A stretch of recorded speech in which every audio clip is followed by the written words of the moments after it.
Break के बाद एक बार फिर से आपका स्वागत है। आप देख रहे हैं टैक्स गुरु और आपके सवालों का जवाब देने के लिए हमारे साथ हैं जाने माने टैक्स एक्सपर्ट मुकेश पटेल साहब, जो कि अहमदाबाद से हमारे साथ जुड़ चुके हैं। मुकेश पटेल जी, इससे पहले कि हमारे साथ कॉलर जुड़ चुके हैं उनका सवाल लें, इससे पहले एक मामला एचयूएफ का आया है। इसमें दरअसल यह है कि एक एचयूएफ पीपीएफ का अकाउंट अगर नहीं खोल सकता है तो क्या वह अपने सदस्य के खाते में कंट्रीब्यूशन करके 80C कटौती का दावा कर सकता है? क्या ऐसा है कोई व्यवस्था?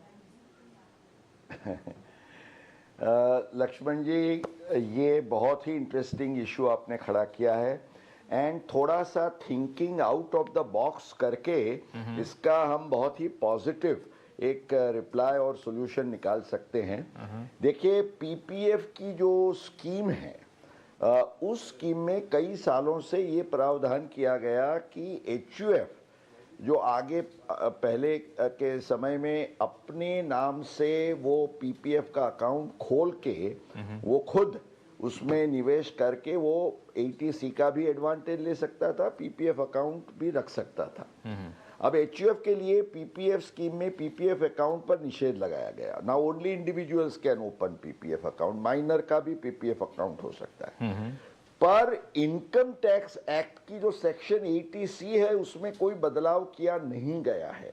तो 80C में ये कहा गया है कि इंडिविजुअल अपने स्पाउस या कोई भी चाइल्ड या तो एचयूएफ अपने कोई भी सदस्य मेंबर के केस में अगर पीपीएफ का निवेश करता है तो वो 80C का डिडक्शन मिलता है। तो इससे ये टैक्स प्लानिंग आप ये कर सकते हैं कि अगर आपको 80C का पूरा फायदा लेना है तो आप इंडिविजुअल में और स्कीम्स में जाइए और पीपीएफ में निवेश के लिए आप एचयूएफ का फायदा लेके एचयूएफ से कोई भी सदस्य में निवेश करके 80C का भी एचयूएफ के केस में पूरा फायदा तो चलिए, तो काफी अच्छे से आपने समझा दिया। इस बीच हमारे साथ एक कॉलर जुड़ चुके हैं, पंजाब से, जीरकपुर से हैं, ये पीएन स्वरूप साहब। स्वरूप साहब नमस्कार। नमस्कार सर। बताएं क्या सवाल आपके पास? सर मेरे दो सवाल हैं जी। पहला सवाल बताएं, जवाब दूंगा, फिर दूसरा सवाल बताइएगा। Okay sir.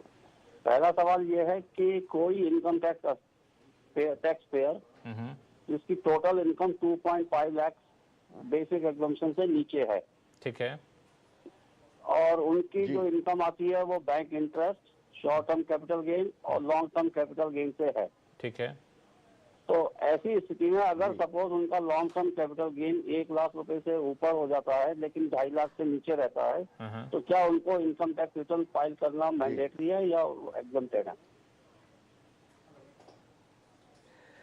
अच्छा, देखिए भाई साहब, जो इनकम टैक्स रिटर्न फाइल करने के लिए सेक्शन 139 में एक बेसिक कंडीशन या जो नियम रूल बनाया गया है वो ये है कि आपकी ग्रॉस टोटल इनकम, माना चैप्टर 6A सेक्शन 80 फैमिली के कोई भी डिडक्शंस और कुछ सर्टन एग्जम्पशंस कि जैसे कैपिटल गेन्स में आपके 54 या 54B वगैरह के कोई भी एग्जम्पशंस हो, उसको छोड़ के आपकी ये इनकम गिनी जाएगी।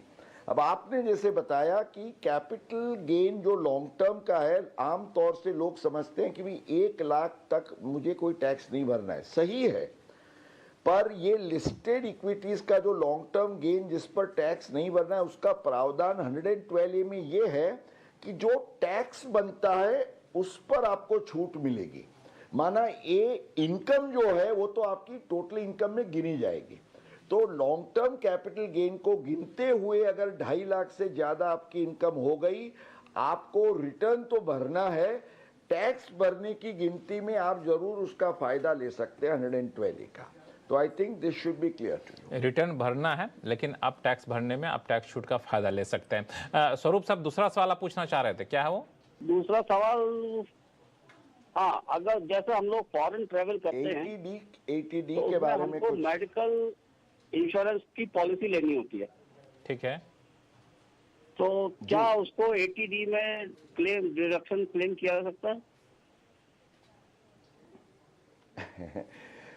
अगेन मैं कहूँगा लक्ष्मण जी, टैक्स गुरु में कुछ ऐसे इश्यूज आते रहते हैं कि पहली बार हमें इसका जवाब ढूंढना पड़ता है या कुछ out of the box thinking करना पड़ता है। अब देखिए, इनकम टैक्स एक्ट में जो कहा गया है सेक्शन 80D में, ये कहा गया है कि any premium paid to take the insurance for the health of the tax payer और हिज फैमिली और पेरेंट्स, माना करदाता के अपने फैमिली और पेरेंट्स के लिए, हेल्थ के लिए।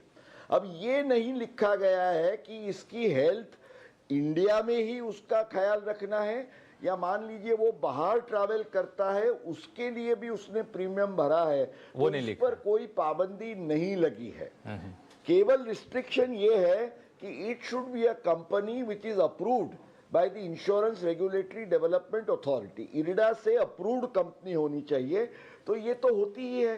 तो स्वरूप जी का सवाल का सीधा जवाब यह है कि आप अपना मेडिक्लेम प्रीमियम यहाँ तो क्लेम करें ही करें, पर अगर 25,000 या 50,000 के दायरे में छूट है, एग्जम्पशन पॉसिबल है, तो आप फर्दर कोई भी फॉरेन ट्रैवल का भी प्रीमियम भरते हैं तो ज़रूर उसका 80D में फ़ायदा ले सकते हैं। ये मेरा व्यू है। चलिए, तो ये थोड़ा सा पेचीदा मामला था, लेकिन बहुत बेहतरीन तरीके से समझा दिया है कि आप उसका फ़ायदा ले सकते हैं फॉरेन ट्रेवल के दौरान अगर आप इंश्योरेंस प्रीमियम चुकाते हैं तो। फिलहाल वक्त है छोटे से ब्रेक का। ब्रेक के बाद बताएंगे कि टैक्स बचाने के लिए कितनी होती है सेविंग अकाउंट की ट्रांजैक्शन लिमिट, बताएंगे छोटे से ब्रेक के बाद।